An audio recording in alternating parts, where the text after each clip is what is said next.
Rachel's with us in Houston, Texas. Hi, Rachel. How are you? Hi, Dave. I'm doing great. Thank you for taking my call. Sure. What's up? I just finished my graduate program, and I'm currently on a one-year postdoctoral fellowship, and I'm just trying to strategize for paying off my student loans. I entered graduate school with no debt, but I'm out of graduate school with $102,956 of debt. And how much is your fellowship pay? For this year, I'm making $47,771. Okay. And you finish that, you'll be doing what? I am studying for my licensure in psychology as a psychologist. Okay, but you're a PhD, right?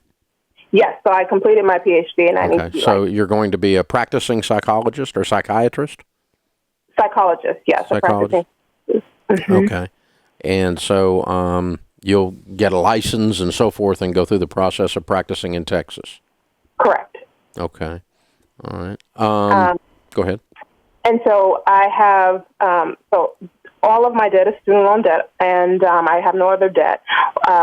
About a little over $100,000 of that is Stanford loans, a combination of subsidized and unsubsidized, and then I have just under $2,000 of that is graduate plus loan, which is accruing at a 7.9% interest rate. And I'm just wondering if I should just go ahead and pay that off by the end of this year, and just kind of sacrifice.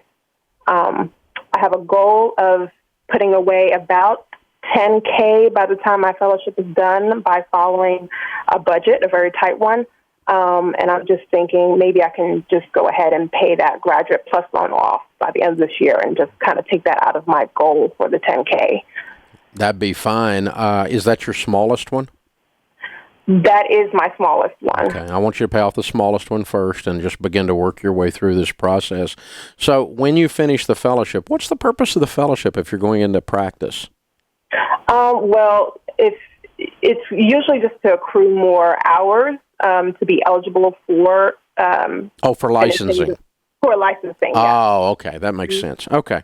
All right. Because I couldn't figure out how it was going to make you more marketable. Okay, but that does make sense for licensing because you got to have a certain number of hours in most states to get that.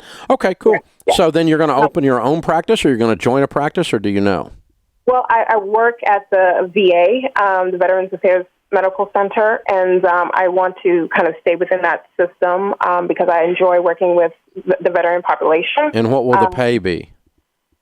The pay would range depending on where I would be in Texas, but it would be somewhere between 65 and just over 100K. Okay, perfect. Well, just work that system then, and then what we're going to do is just have no life and completely attack this $93,000 that's left on your debt at that point. And if you do that as a single person making 65 to 100, you ought to be done with that in 3 years or so. That's what it sounds to me like. But you're going to have no life during that 3 years because you got to clean this mess up that you've made. And that's what we would recommend. Focused intensity on your debts. That's the big deal. Hey guys, thanks for watching. If you enjoyed this video, click the subscribe button to get the latest content and check out these other great clips from the show.